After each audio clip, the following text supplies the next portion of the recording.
Apesar de não parecer, esse programa é feito de fatos apurados e noticiados jornalisticamente.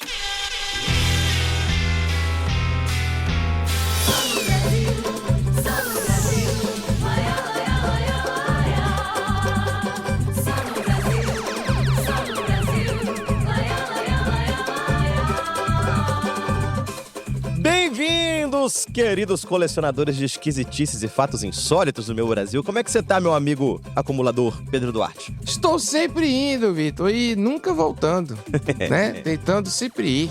E, meu amigo, só a expectativa de ouvir aí uma maluquice interessante é o que me move nesse dia de hoje. Um dia, assim, feliz. Eu tenho várias pra você aqui. Por exemplo, você sabia que cavalo não vomita? Não sabia. Cavalo, coitado, não pode nem beber, né? Que vida é essa, hein, Vitor? Você sabia que os golfinhos dormem metade do cérebro de cada vez? Sério? É. Você sabia, Pedro, que extraterrestre tem CC? Aí é o futum do ET, né? O cheirinho... Quantos sovacos tem o ET? Tem essa questão também, mas é novidade pra mim isso aí. CCDT. CCDT. Então, meu amigo ouvinte, fique bem acordado aí, porque o nosso episódio de hoje é sobre um dos maiores surtos coletivos que o Brasil já teve. E olha que em surto coletivo, a disputa é difícil. A gente manja. Mostra sua cara, Brasil! E é no meio desse surto coletivo, numa cidade chamada Casimiro de Abreu, que os brasileiros descobriram que seres extraterrenos têm um cheiro fortíssimo de CCDT. Ah, não. De novo esse negócio de ET, você sabe que da última vez você ficou 2 semanas dormindo de luz acesa, depois daquele último episódio. Você vai fazer de novo o negócio de ET aqui? Rapaz, é assim, porque às vezes a gente tem que colocar o nosso medo de lado. Eu tenho mais medo de ET do que de fantasma. Já falei isso. Só que, infelizmente, agora tem um problema que eu tenho que pagar a conta. O boleto é implacável, né, Vitor? Boleto vencido me dá mais medo que ET. Então, na escala de medo, o meu ET tá bem aqui agora. Entendi. E aí eu só dobrei a dose do Rivotril porque esses nossos extraterrestres de hoje, que eles querem é mesmo um pagodinho, um caldo de cana, uma mechinha de cabelo com tererê. Ah, diferenciado. Uma miçanga, né? Isso. É porque é o seguinte, Pedro, a gente aqui mora onde a galáxia quer passar férias. E quando você ouvir aqui o que aconteceu na localidade de Casimiro de Abreu em 1980, vai ficar muito mais fácil entender por que os ETs têm essa preferência pelo nosso planeta. Então é o seguinte, hoje vai ter alienígena, fedor de alienígena, cerimonial de prefeitura para alienígena, piscicultura, normal mesmo, sem ser peixe alienígena, os peixes são daqui mesmo, comida em pílula de alienígena, vai anotando aí você em casa, hein? Militares levados por alienígena. E além disso, muita confusão. Tudo pronto para o melhor da sessão da tarde. Então apertem os cintos aí em você em casa, porque vai ser uma viagem engarrafada, absurda e muitíssimo brasileira. Além do CC. 4, 3, 2, 1... Eu sou o Vitor Camejo. Eu sou Pedro Duarte e você está ouvindo o Só no Brasil, da Wondery.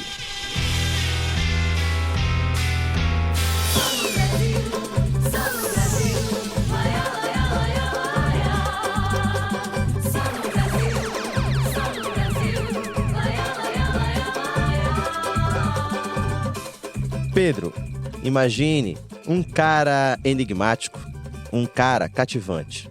Tipo um farmacêutico honesto, aquele tiozinho da farmácia, te atende no balcão, né, dá uns conselhos pra tu sarar passando arnica. Resolve. O nosso personagem tem essa vibe. Ele é esse cara. O nome dele é Edílcio Barbosa.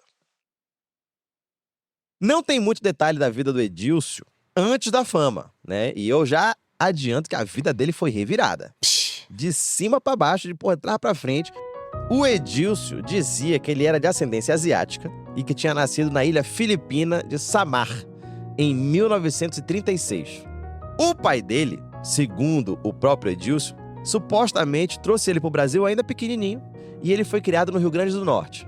E o que a gente sabe é que em 1955, o Edílcio tinha lá os seus 20 aninhos e estava servindo o Exército Brasileiro na cidade de Touros, Rio Grande do Norte. Né, que é lá ali onde o litoral faz a curva, a esquina do Brasil. Sim! E foi ali que o Edílcio teve o primeiro contato com forças estranhas, digamos assim.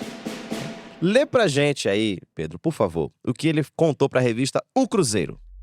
Estava servindo ainda no exército quando encontrei, com alguns colegas, uma bola quente, com meio metro de diâmetro.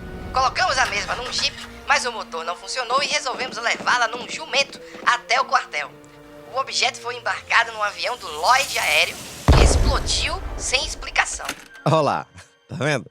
Não. Já começamos bem. Sim. Isso aqui já é o prólogo, é a primeira cena de um filme tipo Vingadores. Começa sempre assim.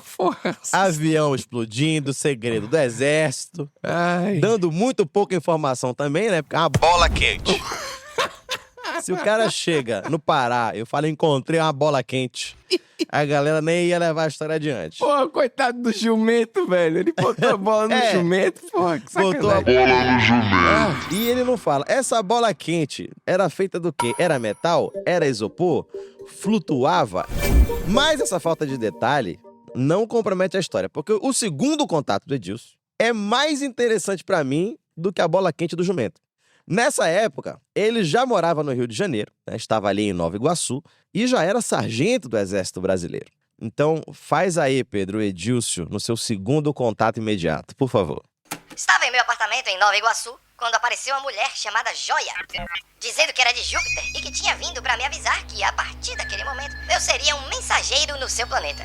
Daí pra cá, minha vida mudou muito. Saí do exército, passei a viver de impressão e agora crio peixes. É muita coisa, né, Pedro? Não, é espetacular, Vitor. Vamos destrinchar aqui, vamos por partes. Bola no chão, cadenciar o jogo, certo?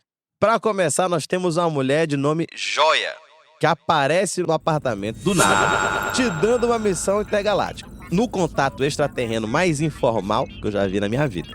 Quando você acha que já viu de tudo em matéria de contato imediato e abdução, eis que o extraterrestre simplesmente toca a campainha, né? E ainda traz um pacotinho assim do delivery. Daqui a pouco, meu irmão, os caras vão fazer contato imediato por Zoom. Com certeza. É o novo normal do contato imediato de terceiro grau. Qual o imediato de terceiro grau? Agora, o negócio dos peixes, eu também curti muito. Porque vai ficando uma parada meio messiânica, né? Nem numa pesca milagrosa como aquela teríamos peixe suficiente para todos. Pô, Jesus tinha 5 pães e 2 peixes, então ele já entrou no negócio do peixe também. O lance dos peixes a gente vai falar mais na frente. Segundo consta, esse era o sustento do Edilson. Peixe e impressão. Que ele quer dizer serigrafia, no caso, né? Ele vivia de serigrafia, tipo cartaz, aquelas artezinhas de feira hippie. E uns anos depois, em 1979, antes da música dos Smashing Pumpkins, ele estava vivendo nesse rolê no Rio de Janeiro, na Praia do Flamengo. Sim. Mas ali, nessa localidade de Nova Iguaçu, Rio de Janeiro, no dia 29 de dezembro, em 1979, ele recebeu uma mensagem dos jupiterianos. Maravilhoso. Essa frase. Dizendo que eles pousariam na cidade de Casimiro de Abreu às 5h20 da manhã, no dia 8 de março de 1980, na fazenda Nossa Senhora da Conceição. Deram data, hora e local. Nessa época, o Edilson Barbosa já era membro de uma organização muito respeitável chamada Sociedade Interplanetária do Rio de Janeiro. E ele também já estava com 44 anos, vivia com a esposa e 14 filhos. Rapaz! É isso mesmo, meu amigo. Isso mesmo, caro ouvinte. 14 filhos e um neto. 14 filhos e um neto já. E morava em um apartamento. Com peixes e companhia. Realmente, tudo bem. De repente, a gente começa a entender e já não parece tão estranho ele ter colocado o GPS pra ir pra outra cidade, né? Olha só! No começo, eu me perguntei muito como é que esse cara foi parar em Casimiro de Abreu, na Serra do Rio de Janeiro. Só que aí depois, você percebe o quanto que devia ser lotado esse apartamento. Meu irmão, eu ia dar qualquer desculpa pra fugir. Vamos falar de jupiteriano ali e toma, se mandava pras colinas. Se dependesse de mim aí, eu seria até mormon. Eu pregaria a palavra de Avon, da Mary Kay, entendeu? Eu ia de porta em porta. Meu amigo, 14 pessoas, mesmo sendo filho, é muita gente, não tem condição. Imagina o banheiro, a confusão. Tem que fugir. O Edilson zarpou então para Casimiro de Abreu, que fica ali a uns 130 quilômetros do Rio de Janeiro.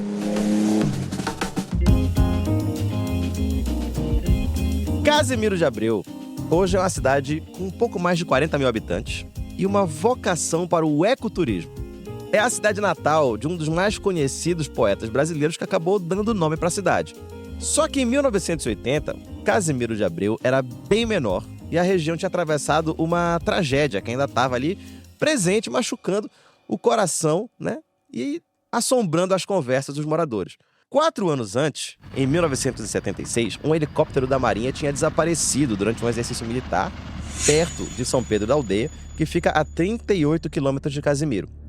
Lá em São Pedro da Aldeia tem uma base aérea naval e todo mundo conhece alguém. Ou é vizinho, ou é primo de alguém que trabalhava lá, nessa base. Esse helicóptero desapareceu completamente. Sumiu do mapa com os 4 tripulantes e nunca mais foi encontrado. Deu mídia nacional, cobertura no país inteiro. A Marinha fez buscas por semanas a fio e durante muitos anos se falou nesse caso. Só que ninguém nunca conseguiu nem sequer achar a aeronave que dirá solucionar o caso. E aí, 4 anos depois, né? Sair na boca do Edílcio, puro mel, né? Exatamente. Segundo o Edílcio, Os tripulantes do helicóptero foram abduzidos e os jupiterianos tinham prometido que iam devolver um deles quando eles E voltassem. eles podem estar aqui entre nós, podem estar nessa audiência aí. O Edílcio não cita o nome, inicialmente, mas fica subentendido que se tratava do oficial Arnaldo Faria. E, de acordo com os relatos dos ETs passados por Edílcio, é porque ele sentia muita saudade de casa, então ele ia ser devolvido. Dos 4 militares que tinham sumido, 2 tinham morrido e um tinha decidido ficar em Júpiter. Vou ficar aqui, arrumei aqui, vou ficar aqui. Esse devia morar num apartamento com 16 filhos. E Júpiter pareceu uma boa ideia. Júpiter tem mais espaço, é mais tranquilo. É. Já arrumou um lote pra ele lá em Júpiter, tá tranquilo. Isso, é isso. O cara achou uma região do país que tava com a ferida aberta e ofereceu, Pedro, um band-aid. Um band-aid para curar aquele dodói. Tudo bem que era um band-aid vagabundo, mas funcionou. Sim. Porque ele chegou no prefeito da cidade, Que na época era o Célio Sarzedas. e convenceu o cara de que a mensagem que ele tinha recebido era verdade. They're gonna heal. Heal the world and rule the world. E aí, o prefeito entrou na onda e começou a mobilizar intensamente a cidade pro dia do pouso dos ETs, de Júpiter. Lá em março, né? Tem um documentário muito bom, inclusive, sobre esse caso, que eu recomendo todo mundo que quiser ver. Tá lá no YouTube. É de 2013 e se chama Efeito Casimiro. Ele teria falado algo que só a família sabia, um segredo de família, sei lá, alguma coisa assim. E aí a família acreditou. E isso também deu mais burburinho, assim, a coisa ficou mais quente com essa informação, supostamente, que teria vazado, né, na imprensa ou as pessoas falando. Essa é a diretora do documentário, a Clarice Salib. Só tem 2 opções aí, Vitor. Ou ele é doido, fala umas coisas maluquinhas, umas coisas interessantes, que segura a galera na mesa do bar, não ofensiva, assim, até positiva. E aí você pensa assim, eu vou escutar esse cara, uma historinha divertida. Ou 2, ele pode, de fato, ser amigo dos jupiterianos. E se eles, os nossos amigos de fora, de muito de fora, vierem, você aí não quer ser o cara que zoou o amigo deles, né? Com certeza. Teoricamente, eles podem te vaporizar, né? Faz metade do teu cérebro dormir pra sempre ali. Isso. Só que aí o prefeito, o delegado, todas as autoridades da pacata Casimiro de Abreu se mobilizaram para deixar tudo certinho para a chegada dos nossos visitantes da galáxia, né? E quando perguntavam pro Edílcio por que os jupiterianos estavam vindo, ele sempre respondia com a história de devolver o militar desaparecido. Só que tinha mais um detalhe. O Arnaldo Faria seria devolvido com mais 3 terráqueos que foram levados acidentalmente pelos ET. E era um holandês, um argentino e um canadense. Isso tem cara de uma mensagem dos alienígenas que a gente não foi capaz de decifrar, entendeu? Porque é tipo uma charada, é tipo um negócio assim, entendeu? Um argentino, um holandês, um canadense, um brasileiro descem de um disco voador. A piada, né? Aí começa. E entram num bar. Uma anedota aí. É isso. E tinha um outro motivo. Como se devolver os terráqueos já não fosse motivo suficiente, mas tinha um outro motivo para esse pouso dos jupiterianos, que, segundo o Edílcio, os alienígenas também trariam uma mensagem para 4 governos do mundo, que era para evitar um confronto nuclear que teria consequências em Júpiter. Pra tu ver o quanto que a Terra é um péssimo vizinho. A gente ia perturbar os caras lá em Júpiter. E os ETs, assim, poderiam ter escolhido Brasília, né? A ONU. Né? Mas Até aquele bistrozinho super gostoso e reservado em Bruxelas, uma coisa assim, uma coisa... Uma coisinha com a lareira, sabe, Vitor? Um aconchegante de chocolate quente. Com certeza. Mas eles escolheram a fazenda Nossa Senhora da Conceição, em Casimiro de Abreu, para prevenir um desastre nuclear interplanetário.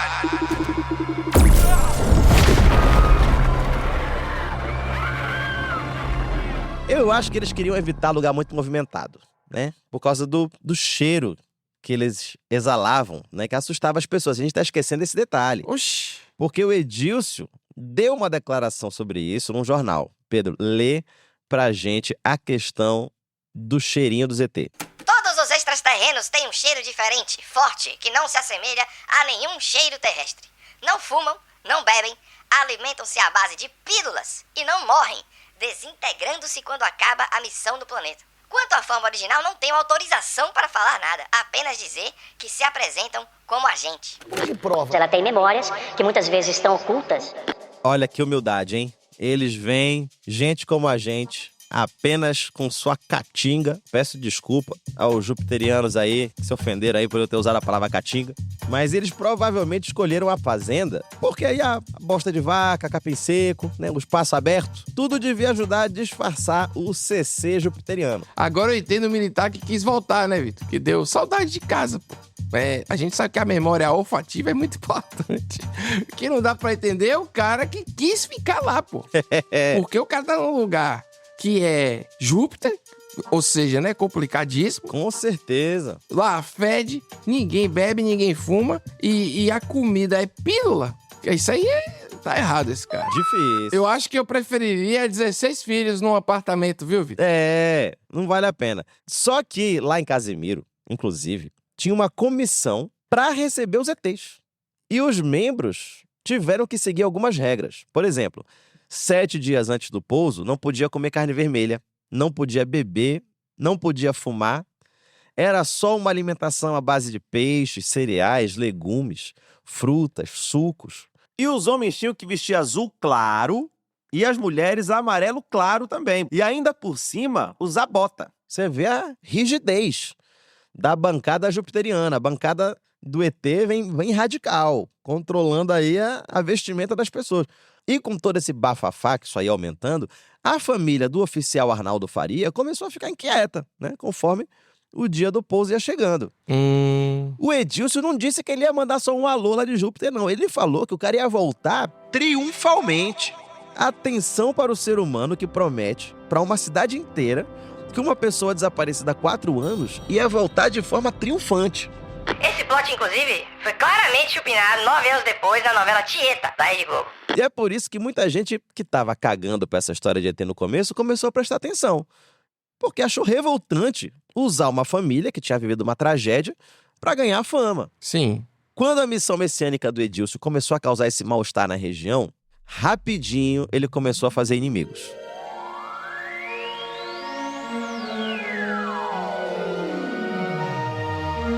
O JB, saudoso Jornal do Brasil, era um dos veículos mais céticos em relação a essa história inteira do Edílcio.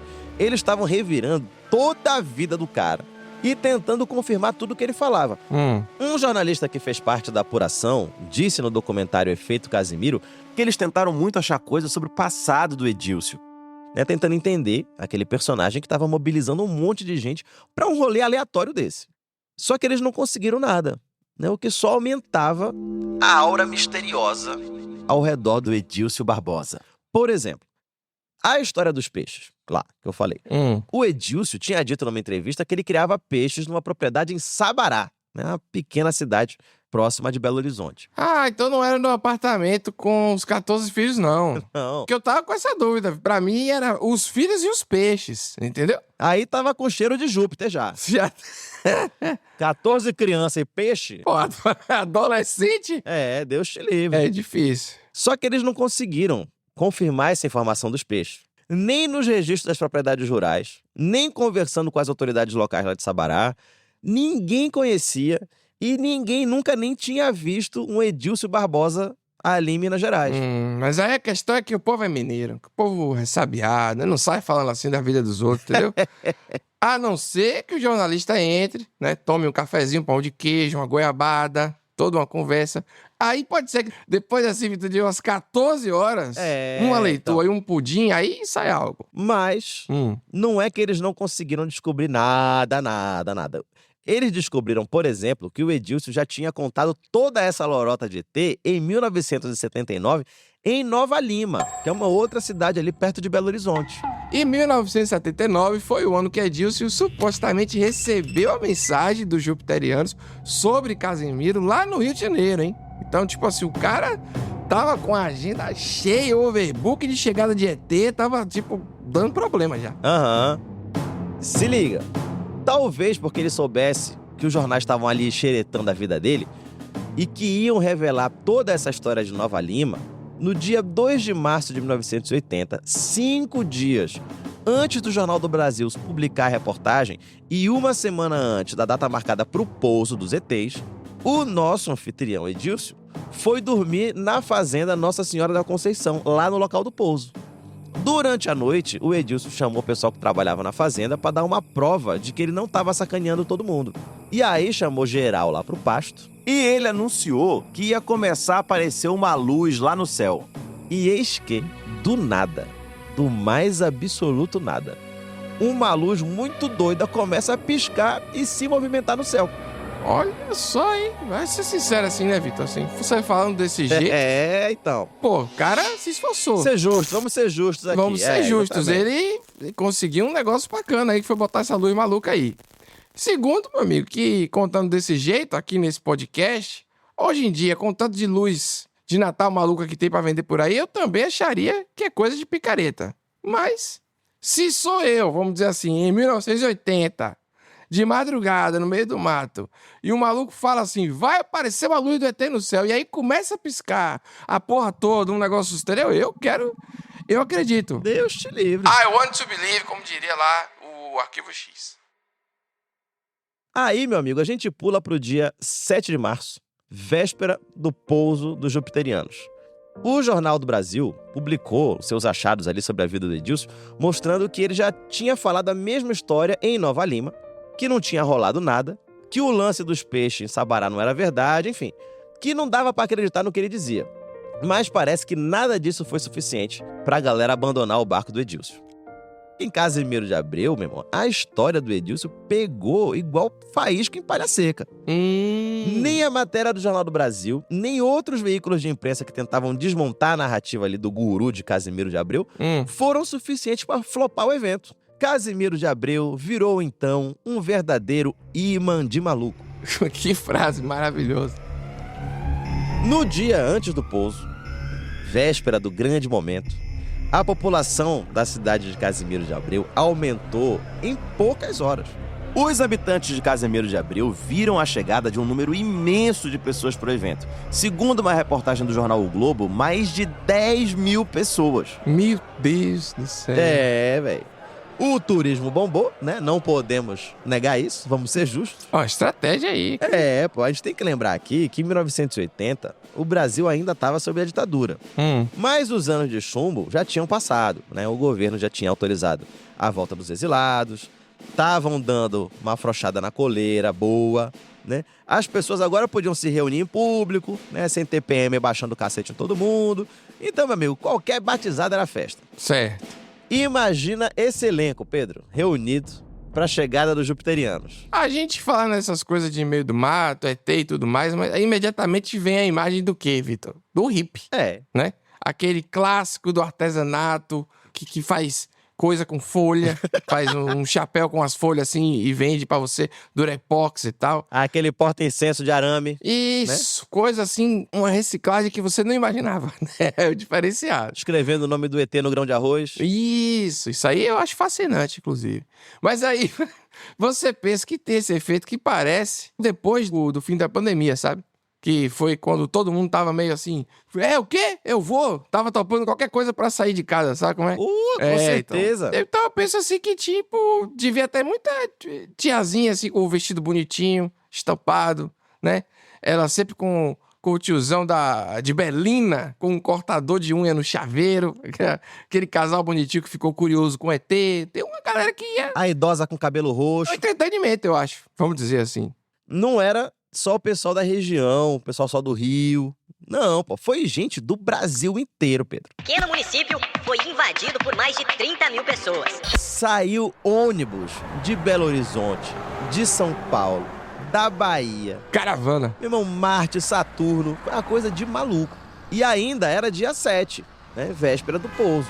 Mas a BR-101 já estava intransitável. Entendi.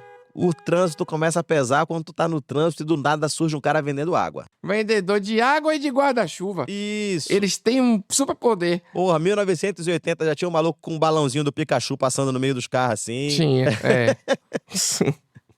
E na fazenda Nossa Senhora da Conceição, que era o local onde ia pousar os ETs, tinha gente atrás de cada moita. Imagine a cidade como tava. Bombando. Eu disse lá no começo que a cidade hoje tem uma vocação pro ecoturismo. Mas não era assim naquela época. Não é que tinha uma estrutura maneira para receber todo esse povo com café da manhã, com preto, né? Sim. Frutinha, passeiozinho por ordenhar a vaquinha, né? Uma gente faminta, engarrafada, putíssima da vida, cansada, fazendo fila. Imagina a expectativa do pouso, né? Porque não estava se prometendo pouca coisa. Era basicamente ET e um ser humano que todo mundo tinha dado como morto ressurgindo, ressurreto em carne e osso ali. Imagina, Pedro, se eles chegam lá e não tem nada. Rapaz. E aí é a receita perfeita para uma grande confusão. Eu acho que o erro do Edilson foi esse. A questão da guerra interplanetária lá, nuclear e não sei o quê... Não importa. A questão é você pegar e envolver uma pessoa em uma família. 30 mil pessoas. Voou perto demais do sol, mas vamos ver. Exatamente. E quando nós chegamos lá, quer dizer, descemos, estacionamos o carro e tal, caminhamos um pedaço, na porta da fazenda já tinha pipoca vendendo cerveja, era um ambiente de quermesse. E de pessoas das mais diferentes idades. Esse é o Carlos Maranhão, que é jornalista, mas foi ao evento para curtir como espectador mesmo. Ele estava lá. Isso é o que ele diz. É. Não, só fui lá pra ver, não é que eu tava acreditando, né? Isso. É isso. Não julgamos Carlos porque seríamos Carlos naquele dia também. Pô, com certeza. A gente já disse que o prefeito de Casimiro de Abreu, o Célio Sarzedas, já tinha entrado na onda do Edilson e estava vivendo em função dos eventos do dia 8. Né? A cidade estava toda preparada, inclusive no local do pouso estava loteado em setores. Tipo evento mesmo, setor da imprensa, aí tinha a plaquinha lá com a imprensa, a câmerazinha da imprensa. Olha só! Setor de público, aí tinha a placa com a pessoinha. E tava tudo organizadinho. Porra! Porra. E o prefeito, ele projetou um plano de segurança com o delegado Eralmir Ramírez. O prefeito acreditava na história dos ETs piamente. E ele tava ali preocupadíssimo em garantir para as pessoas que não ia deixar o mandato para ser candidato a deputado, mesmo que o pouso do jupiteriano fosse um sucesso. Oxente, rapaz, do nada entra um negócio de política, assim, sobre... Rapaz, é mais difícil de engolir esse negócio de não vou deixar de ser prefeito para deputado do que ET com o CC pousando no Brasil. É mais fácil o ET, viu? Tô achando isso aí. Não era qualquer ET que vai me tirar da minha cidade, o meu povo, a minha Casimiro. Só que o delegado já tinha uma postura um pouco mais cética, né? Era um homem da lei. Era uma conversa do tipo assim, ó, independente do que é real, temos que proteger os envolvidos. Gostei, né? O delegado era o clássico apolítico, né? Nem de direita, nem de esquerda, ele era de cima, né? A favor da galáxia. O isentão, a figura do isentão já existia. Entendi. E a movimentação para se preparar pro dia 8 foi só aumentando. Do 7º Batalhão da Polícia Militar de São Gonçalo vieram quase 300 PMs. Meu Deus. A Defesa Civil do Estado do Rio de Janeiro também estava acompanhando de perto. Meu irmão, o desenvolvimento da cidade explodiu só naquelas semanas, assim, foi muito rápido. O hospital da cidade estava de prontidão. Já tinha jornalista e rede de TV até de outros países. Não é possível. Já que tinha, porque tinha gringo abduzido na história também. Verdade. Então tava todo mundo preparado para qualquer coisa que pudesse acontecer, qualquer notícia. Rapaz. Corria até um boato que funcionários da NASA estavam na área para observar. Vitor, isso é lindo demais. É um boato dentro do boato. Que tem boato. É uma bonequinha osso, é um negócio que você não vai...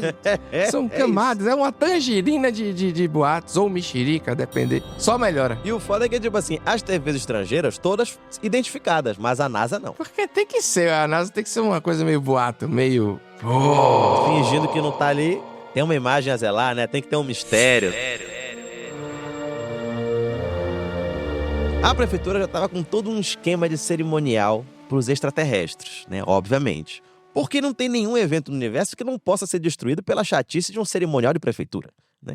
Tem que ter um chatão falando aqui. E o digníssimo prefeito Célio Já tinha comprado uma enciclopédia Barça completa para doar para os ETs, né? Porque antigamente a enciclopédia Barça era o que detinha todo o conhecimento humano. Então era a nossa Wikipedia.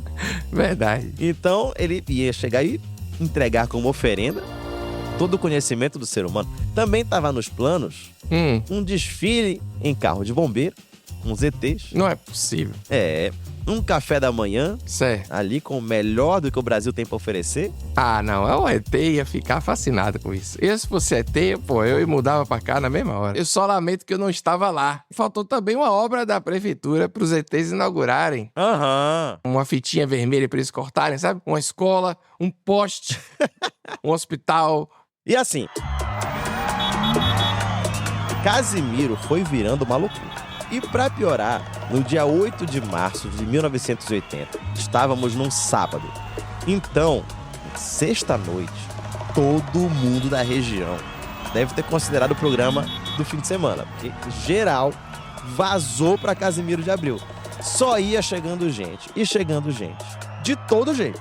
Só que claramente, daquele tipo também que a gente mais gosta, né?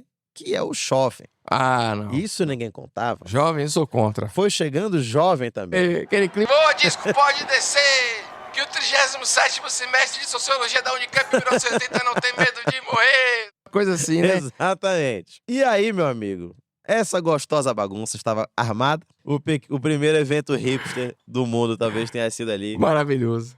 E a comissão de recepção da prefeitura ia ficar distante uns 300 metros ali do local do pouso. E a população, uns 800 metros, né? Uma margem de segurança. E os peregrinos ali que foram para a cidade, eles recebiam instruções, né? Conforme eles iam chegando. Ó, galera, vamos ficar aqui, ficar mais aqui. O principal era ser respeitoso e fazer silêncio para recebermos visita. Um monte de jovem, né? Jovem doido, cheio de cogumelo e cachaça. Ia fazer silêncio, Vitor. Você acha mesmo? Não é fácil convencer o hippie a desligar um Pink Floyd.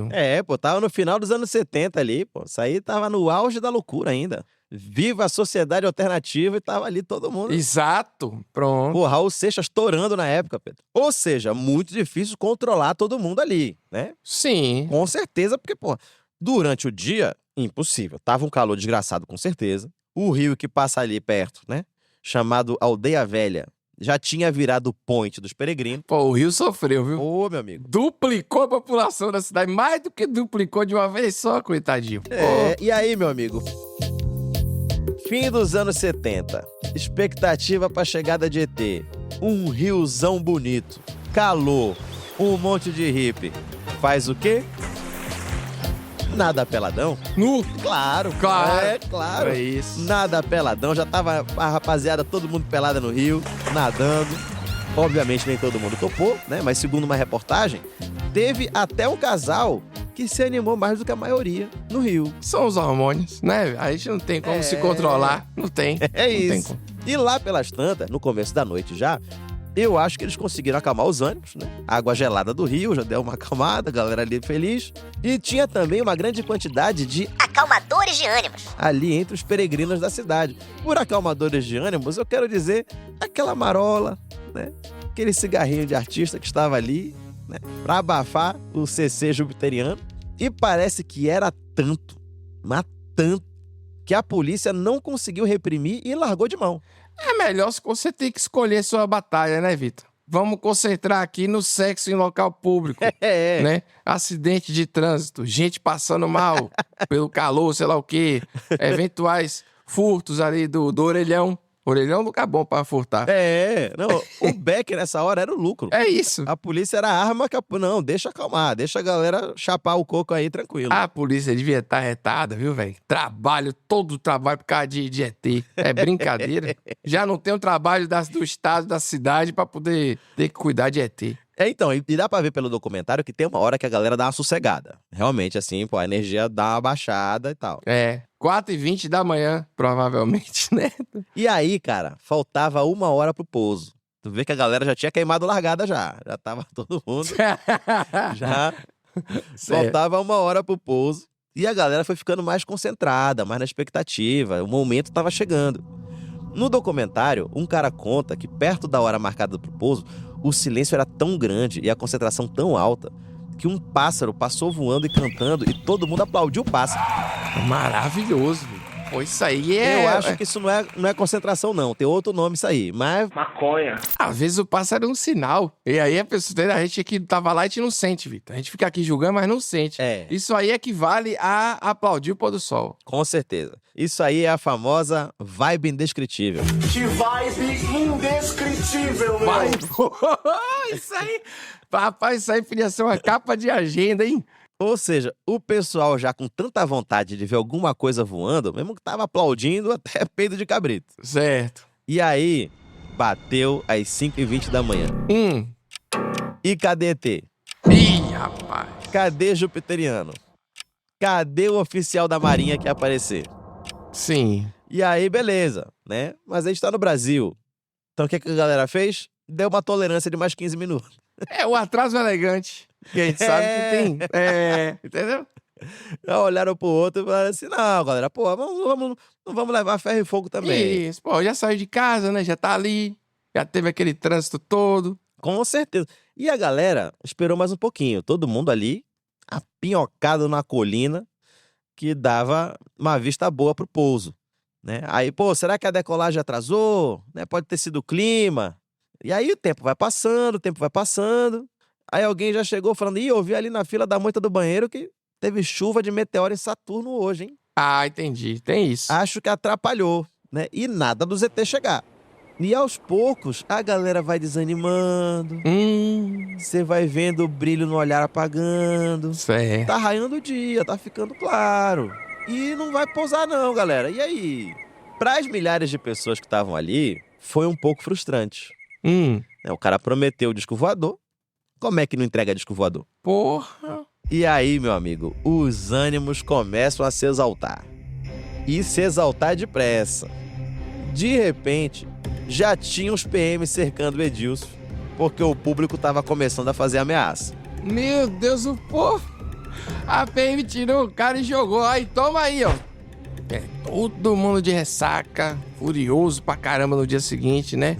Teve o casal do sexo livre ali que tava bem. Tava ali concebendo um ato de amor.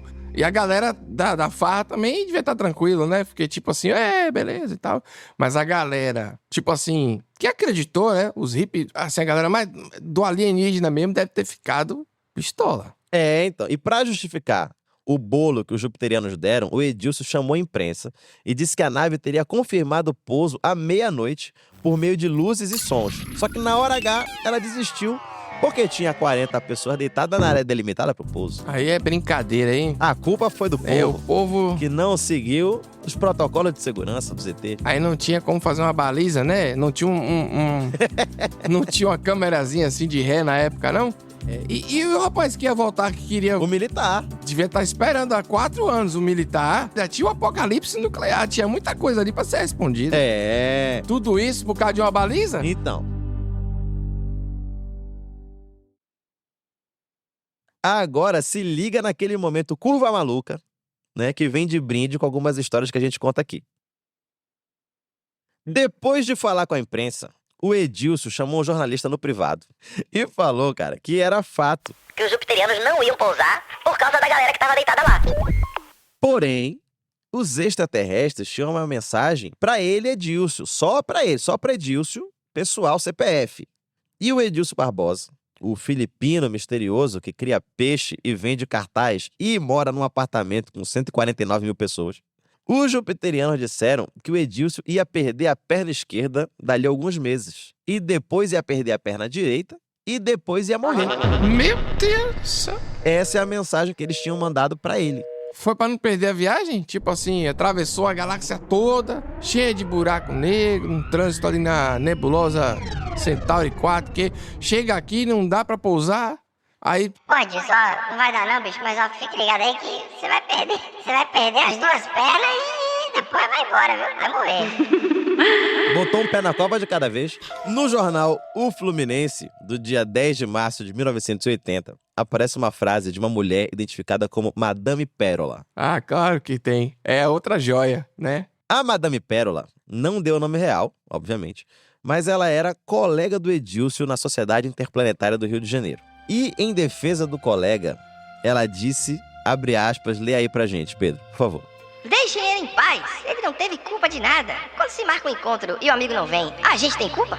E o amigo não vem. Não é maravilhoso? É. E vários cidadãos casimirenses, aquele bando de gente que dormiu no capim, eles discordavam da Madame Pérola. Bastante, inclusive, nesse argumento sofisticado dela aí. Sofisticadíssimo. De uma galera que queria que o Edílcio fosse preso.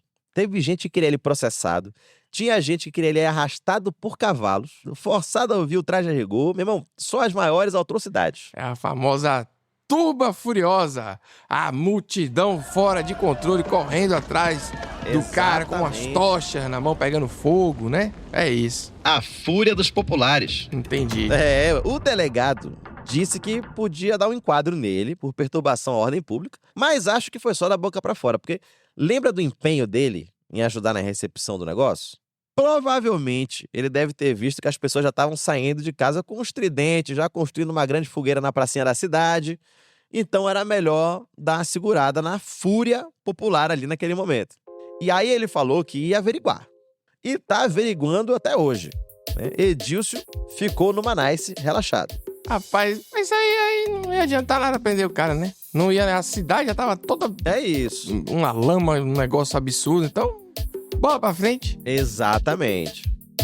A viúva do oficial Arnaldo Faria, que seria devolvido pra terra depois de desaparecido, disse à imprensa na época que ia processar o Edílcio pelos danos causados, principalmente aos filhos, que na época eles tinham 12 e 10 anos. Pois é, aí, ó. Haja terapia. Você perde seu pai, quando criança, e depois tem que aguentar uma cidade inteira, boa parte de outros países, inclusive, aí, achando que seu pai vai voltar de uma nave, uma loucura. Falei a você, que essa era a maluquice desse Edílcio aí. O vacilo dele foi esse. Mas espere, Pedro. Cuidado! Olha o que tem ali na frente. Ah, não é possível. Tem mais outra coisa? Meu Deus, é mais uma curva maluca? Ah...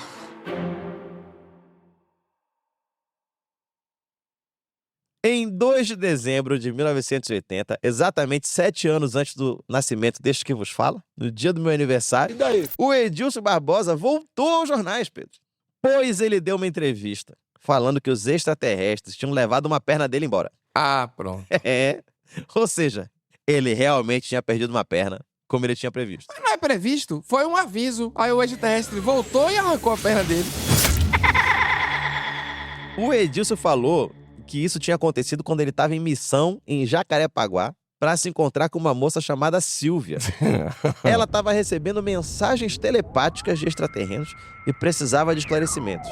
E aí, Pedro, lê pra gente o relato do Edílcio pro jornal O Fluminense. No caminho, de repente, senti um choque fortíssimo nas pernas. Imediatamente, as pernas ficaram geladas e os pés dormentes. As dores eram muito fortes e pedi ao motorista que me levasse a um hospital. Aí o Edílcio foi pro hospital, foi internado e teve a perna amputada. Meu Deus do céu. E aí, atenção, ele disse que a perna sumiu, que levaram a perna dele pra fazer exames por conta dos encontros com os ETs e nunca mais devolveram a perna. Cara, levaram a perna dele, é foda. Levaram a perna embora.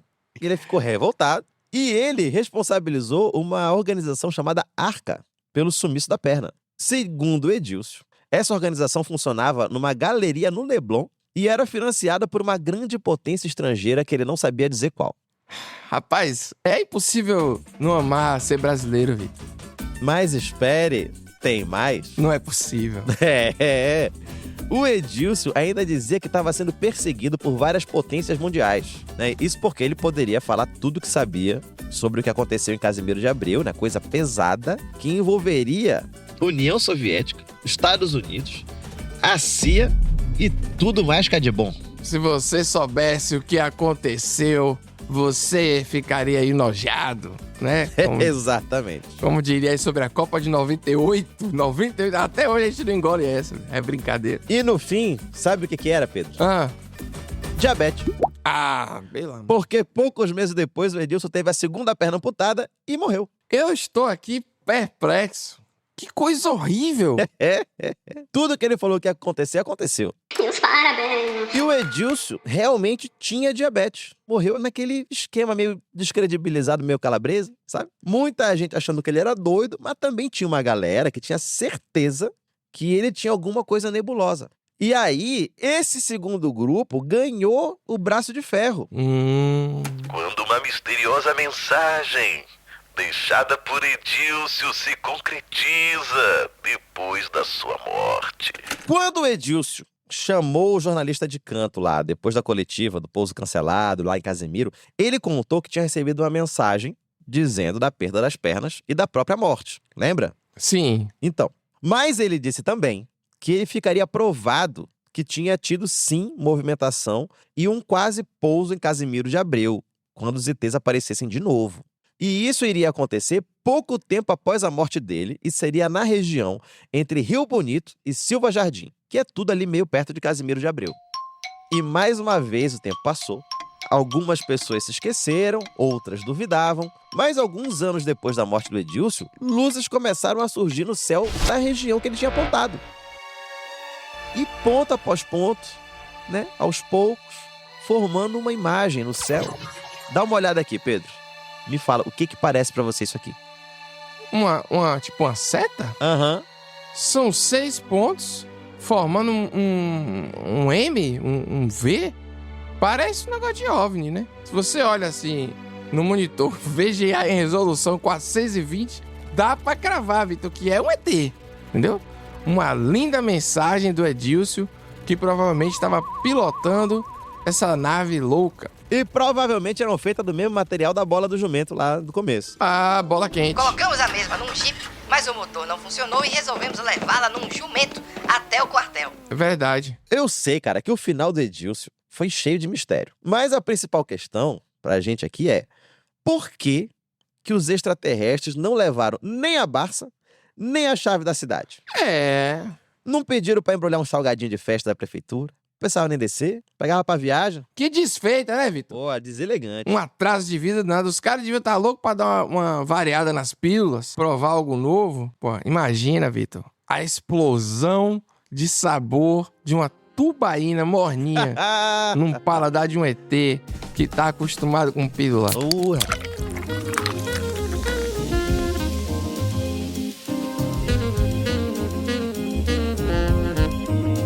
Uma parcela da nossa audiência pode estar se perguntando também: pra quê, né? Pra que esse cara foi inventar essa confusão inteira? Porque foram 2 vezes, né? Em Nova Lima e depois em Casimiro de Abreu. O que movia é o Edílcio.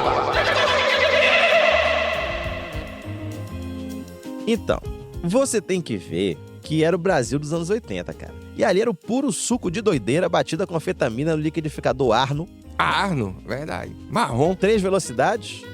Então ninguém chegou a aprofundar muito nos motivos reais do Edílcio ter feito isso, porque depois já deve ter aparecido uma cobra que falava na Amazônia, o bebê diabo, sim, em outro lugar, né? Então, certo. Caso doido no Brasil aparecia toda hora. Sim. Eu digo isso antes de usar esse jargão preferido por 9 entre 10 fofoqueiros. Sim. Mais longe de mim comentar. Alguns dizem: corre na boca pequena, na roda da malandragem. Que a fazenda Nossa Senhora da Conceição, onde os ETs escolheram pousar, era do Edílcio ou de algum conhecido dele, e que ele teria lucrado com aquele tanto de gente bem no quintal dele, chegando, vendendo comida, vendendo bebida, usando dorga, fazendo amor no rio. Mas aí... Como que não tá certo? Já de trouxa é a coisa mais gostosa que tem. E tem também os maldosos de plantão falando que era coisa psiquiátrica mesmo, né? A galera que literalmente pira em mentir, né? E enganar os outros. Mas veja bem, isso aí são o que os outros dizem, porque o Edílcio mesmo nunca foi condenado em nada. Quem é que a gente pode julgar aqui? Exatamente. Então a gente fica pensando nessa história meio que de um jeito triste, né? Porque, ao que parece, o Edílcio, quem sabe, tinha altos surtos megalomaníacos e tal, mas impressiona muito o jeito que ele conseguiu convencer um monte de gente aí pra Casimiro ver o pouso de jupiterianos. Gente de todo tipo, autoridade, imprensa, todo mundo entrou na dele. Dizem que até a NASA. Então, tem esse fator inexplicável, né, Vitor? Imponderável, que é o brasileirismo também. Ele alugou o famoso triplex no inconsciente coletivo de uma sociedade que estava ali saindo de um período traumático, né? Doida pra poder encontrar os outros, fazer programa de merda assim no meio do mato, pegar engarrafamento com um carro cheio de amigo, aquela coisa brasileira que era a liberdade daquele momento ali, né? Pois é, podemos dizer que nós temos 1. A possibilidade de um caso psiquiátrico. 2. A do fator Brasil varonil, porque só o Brasil já é um fator para se considerar. Brasil Factor! Mas tem a terceira leitura também, Pedro, que é: Edílcio poderia estar certo. Podia? Pode tranquilamente ter rolado tudo que a gente narrou aqui. Jupiteriano. Sim. Mensagem de perna cortada. Bola quente. Pouso cancelado. Bola quente. Bola quente que quebra jipe e que só serve pra ser carregada no lombo do jumento, que é importante dizer isso. O nosso oficial da Marinha realmente ter mudado pra Júpiter. Nossa querida joia tocando a campainha. A União Soviética, que dizem que aconteceu mesmo. A associação que rouba pernas, financiadas por grandes potências internacionais. Tudo isso pode ter sido verdade. A NASA disfarçada. A imprensa da Argentina esperando saber mais detalhes, porque eles foram envolvidos no assunto. Exatamente, o coito no Rio. O filho do casal, que deve ter nascido depois do coito no Rio. E se você duvida, alto lá, porque tudo isso pode e provavelmente é verdade, porque é só no Brasil. Aí.